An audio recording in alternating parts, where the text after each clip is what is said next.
The story starts as on some distant alien star, a woman could be seen harvesting your nuts, seeing as how it's a special. She then ponders about gathering meat for the main dish, which seemingly a giant god Fang came out of nowhere and almost decimated her. But with just a flick of her fingers the beast immediately received a critical attack, stopping in its tracks. She effortlessly eliminated the target, being happy as she gathered all of her needs for her son. We are then introduced to the MC having a dream, frequently having the same pleasant dream. He finds this nostalgic, but his name gets called out, seeing as how her mother dotes on him. As the morning starts, he always gets annoyed by her mother's clinginess. Living alone deep in the remote mountains with his mother, he just turned 15 this day, and the mother sleeping beside him is known as Karma Abyss. Even though he calls her mother, she is actually his adoptive mother. He headed straight for the bathroom, leaving his mother alone. Shortly after, she woke up questioning his son if he wakes up, but to her surprise he is not where to be found. She speculated this might be a kidnapping. Upon panicking, she found his clothes all over the place, indicating there might be some kidnappers waiting to sell her son. Upon imagining herself the worst-case scenario, she became enraged, ripping her clothes out, summoning her holy sword, instantly teleporting to his whereabouts. She immediately shouted, demanding the kidnappers to show their asses, but unbeknownst to her, the MC was just all along having his private time. She immediately offered to wipe him, but resulted in her getting kicked out. The MC doesn't agree with kidnappers showing here, and gets mad at her for demanding hugs while she doesn't have any clothes on. With her godly powers, she immediately got dressed, giving the MC a kiss, present clothing him with her words. She congratulated the MC becoming an adult, blessing her with all her might today, asking for a hug. The MC seems hesitant, but regardless of him becoming an adult, he still gets pulled into her mother's chest, and still loved like a baby. And today, he admits moments like this, especially her scent, he worries that he would be forever a chick in a cage with such worry. Her love knows no limit as she prepared a banquet for him. The MC finds this inhumane kindness getting suffocated due to it. He confronts his mother, making a decision. Becoming an adult, he will soon leave this house. His mother agreed without a second thought, although he was prepared for the freak out she is about to do. Seeing things easily going to his plans, but she immediately suggested he packs his bags. Outside, she was also pondering of leaving their home, as their cave life has been a bit too much. She became overjoyed on the idea, resulting the MC to correct her idea that he will leave her side starting from now on. The thought of her son leaving her side and living independently shocked her, fainting at the idea and leaving herself unconscious. The MC tried his best to nurse her back, although he doesn't have a choice even if it resulted in this, as he needs to become independent with conviction. He feels bad of not being able to use magic, although he doesn't want to stay as a chick in a cage forever. His mother acted weirdly all of a sudden. She then suddenly exclaims of deciding of drying the futon today, ignoring his son's words, deliberately not wanting to hear the words of his departure as an adult. The MC grabbed her, exclaiming of leaving this place and her to become a mature adventurer. His mother became in shock, causing her to transform into a large dragon. If her son wishes to be selfish, then it has to be over his mother's dead body. Her magic overloaded, causing her to break a part of the moon. The MC is worried as she just destroyed the moon, claiming the absurdness as she demonstrated clearly that she is the world's strongest demonic dragon. Labeled as Karma Abyss, at one point in her life she devoured a devil named Belial who was plotting for world destruction. The consequence of this action causes her to become omniscient and omnipotent. Wrapped in a jet black aura as a dragon, she is feared by most people, even the gods. With a level higher than God, she isn't an enemy a human like him could even rival, let alone anyone. Her mother demands that he stays by her side, although the MC wants to answer of denying her request. He ponders about her feelings of getting hurt. Although he imposed another idea, if she kept him restrained he would have no choice but to despise her, causing her to transform back to her human form. The sight unfolds, seeing her cry and sob, leaving their discussion to remain uncertain. Although a few days later his plans of sneaking out and leaving their home commence, he apologizes, bidding farewell to his mother, but promises to return once he becomes a mature son. His plans were halted as his mother insists on coming along, although he doesn't want to as he needs to be independent. She then wielded a cast powerful enough of flame destruction to exterminate everything due to the reason if life is without his son she will just delete all life on Earth, and this star along with everything else, forcing the MC to make his mother tag along in his adventure of becoming independent and leaving her cage. As their adventure starts, the MC is filled with excitement, picking a destination towards Kamina. His mother suddenly transported them instantly. We are introduced to the center of the kingdom of Kamina, with lush green town that prospers with its alcohol brewing and water transport businesses. For a guy like the MC who always lived deep in the mountains in the middle of nowhere, everything seems alien and new to him, thrilled with this new life starting today, which he thought, but in reality his first outing was with his mother. Being embarrassed holding her hand, the MC couldn't handle the embarrassment, being gloomy as his mother is clingy with him. Being his first memory noteworthy adventure debut ends up being a record about mother and son. She suggested her son must feel gloomy due to the town full of people. Totally misunderstanding his reason, she immediately hugged the MC, curing him with a spell. Her kiss instantly gave all of the townsfolk unlimited blessings, shocking everyone within the radius. The townsfolk suddenly cheered, but they suddenly questioned the lady using magic. The MC foresaw this and wanted to not stand out much. The MC couldn't believe that she started crying with tears of joy, causing the town to be flooded. She wanted to take note of the special occasions on her book, but with no room for extra days, she announces her departure for a brief moment, going to space to expand the star's orbit for a bit since 365 days isn't enough. The MC is left wondering about her words, indicating that she might be from another world. Ryukun ponders the town looking for the Adventurers Guild. The lady from the stall bids farewell to him, hoping he would find good comrades. Wandering around, he stumbles upon the city center where a statue of a knight and a dragon is seen, the hero Judd and savior who bested the Demon King, but also the dragon named Karma Abyss. The MC noticed that it's her mother. He tried remembering the teacher that taught him before. His mother devoured an evil devil, becoming capable of using godly powers. He questions his teacher, when is he able to reach that level of power, always dreaming to be a cool and strong dragon. Even now he still dreams of becoming one. He ponders if his mother was a hero, would that make him a son of a hero here? Although he brushed the idea off. He warns his mother to not transform and reveal his dragon in public, but also limit her magic and not cause a scene. He feels bad for forcing her to keep it a secret, although he doesn't want any unnecessary attention towards him. Although his mother assures if anyone dares to harm them, she will obliterate them out of existence. Talk about badass. Upon arriving at the Adventurers Guild, the guild staff quickly analyze his characteristic. Although she finds his attributes lacking, his soul is pure and refreshing. She could sense a great glimpse of potential coming from him. Her curiosity got a bit overwhelming, seeing how this is his first time a strange stared at him before. His guild card was approved shortly after. Although starting as an F rank, he sees this as a big step. His moment was short-lived as his mother introduced himself as his mother. The guild members laugh and taunted Karma.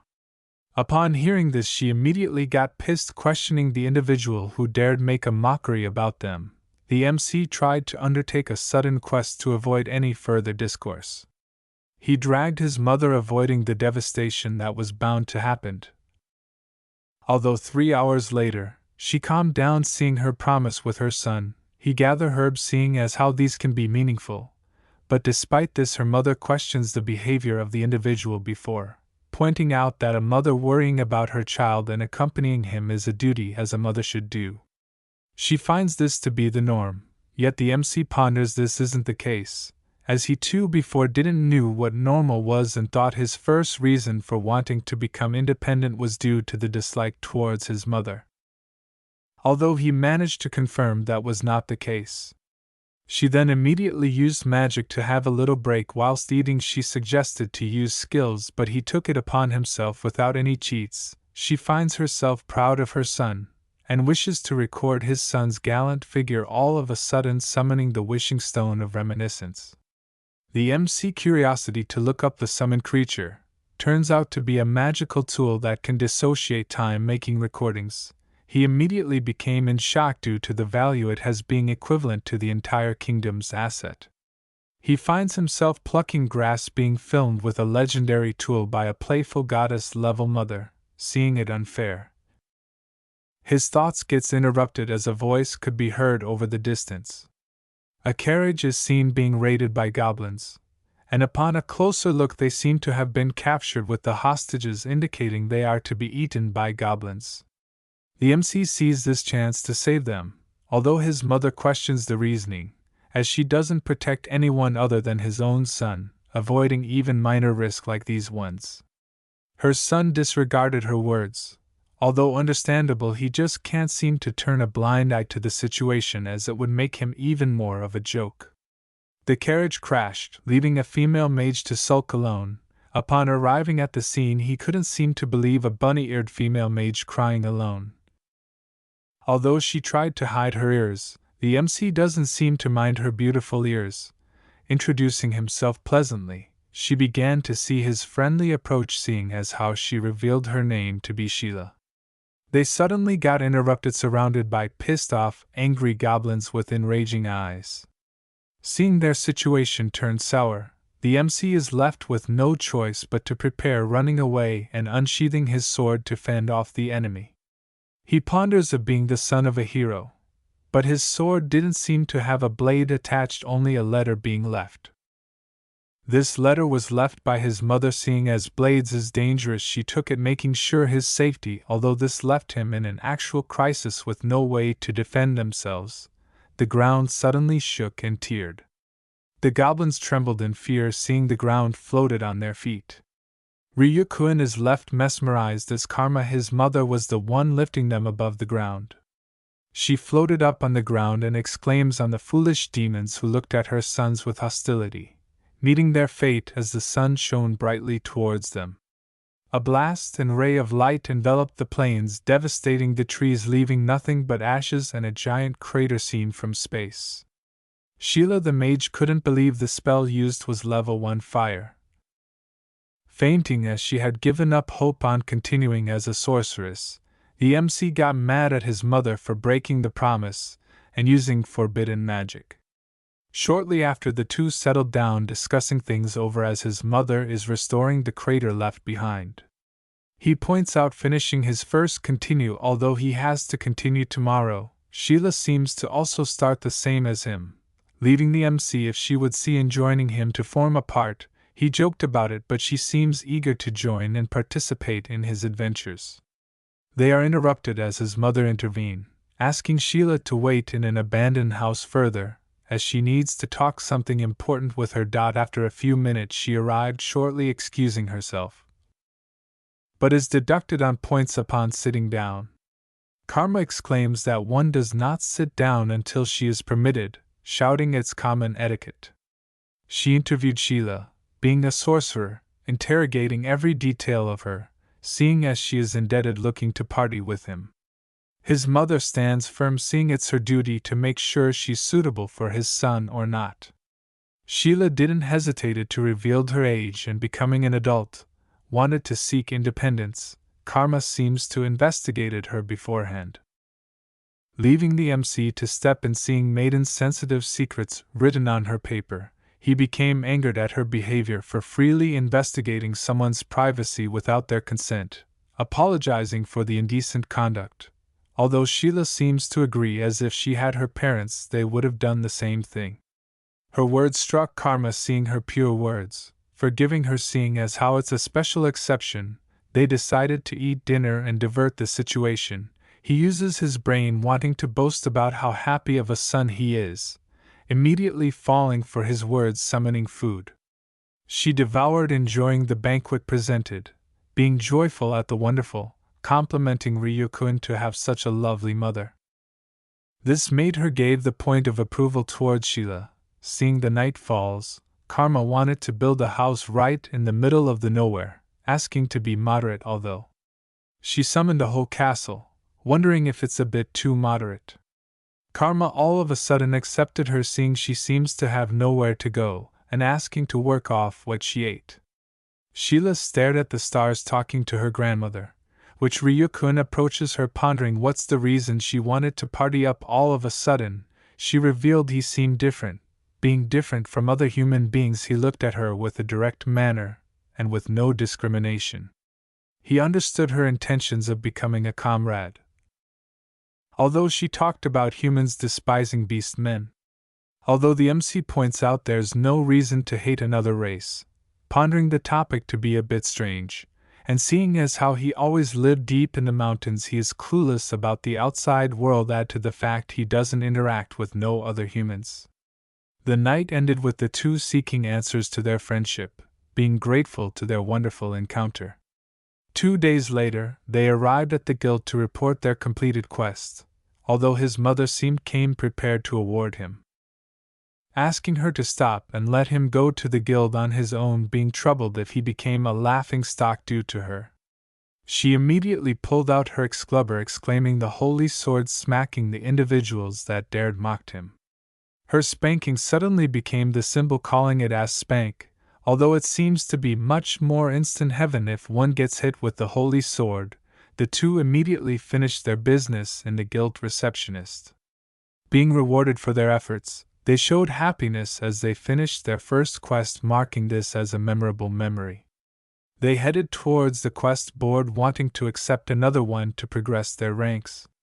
The requirements for the subjugation request are harsh, pointing out that powerful comrades are important, but frankly the optimal solution to him is close, although it's out of the question. The receptionist suggests the Labyrinth exploration, seeing it's a linear, simple and easy one, pointing out the low strength of monster is ideal for beginners, accepting quests lined with their ranks and difficulty. They teamed up, eager to conquer their very first Labyrinth exploration. From a distance, Karma was watching the whole time. Seeing his filled with determination, she ponders if he takes after his own mother. She wanna hug and dote on him a lot, although she needs to hold back for now as she doesn't want her own son to despise her. She suddenly overheard that his mother will come along. Although Sheila doesn't seem to mind the idea of her tagging along, as it's a way for him to show her his efforts and recognition, although he turned down the idea. But he exclaims of despising her, and not to come along no matter what. This left her defeated, although worried about the danger. She doesn't seem to have a definitive decision, being left in a corner, although she had the bright idea of eliminating the monster beforehand. At the labyrinth on the deepest part, a party is seen struggling with a monster, running out of mana, and seeing their situation became dire. They would have never expected high-level monster to be here. Although a woman could be seen interrupting curios about the deepest part. Karma is seen talking bad about the situation, pondering if she could send his beloved son off to a place like this. The party seems to try stopping her. Karma doesn't seem to mind them and taunted the boss, being hit with an attack.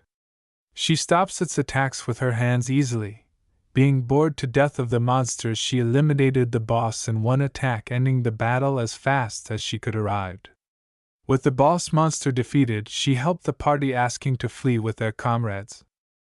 The party thanked her for saving them, although she just wanted to save her beloved son, seeing them as obstacles in her way. She transformed into a dragon monster, wanting to clean up the labyrinth, extinguishing the monsters, ensuring her son's safety. Being careful to not erase the labyrinth, she erases all life forms within the vicinity. Leaving the party to ponders of the sudden rise in temperature, her flames reached the stairs, chasing the party, leaving them to be exhausted from running away. With the monster's presence disappearing, she left a special monster to have a specific role of death sentence and obedience, only having the sole purpose of dying at the hands of her beloved son. The two arrived at the dungeon, being anxious and ready to venture the labyrinth. As they head down, they seem to feel off about the dungeon not having no monsters to be in sight. Although they encountered a bat monster, but it seems to behave watching from a distance, as it's not attacking them. The MC brushed this off, coming all this way without the help of his mother. He struck it down with his sword, but his blades didn't seem to land, seeing as how it vanishes before physically hit. This left Ryukun to ponders, as he didn't feel of making contact. Although they took it back to the guild, his mother, seeing her beloved son safe and sound, she cried and hugged him tight. His mother announces of defeating a king bat in a single hit. He ponders about the situation, worried about the proof being shown. With the eye appraised, its level reaching over 1500, shocking the two on their achievements. Being instantly promoted to D rank, the other guild members doesn't seem to agree with this decision, accusing they lied and snatched leftovers. Karma seemed to have evidence, summoning everyone to watch a playback memory of the events that unfolded. A show was played, seeing the heroic act of her beloved son being played. It left a wonderful impact on the audience, cheering for his success, as that was the moment a hero was recognized by the others. They called him a prodigy, exclaiming to have set a new record for being the youngest to do so in the silver-winged abyss. Being tired from running away, he heard a familiar voice all of a sudden, which reveals his female elf sensei.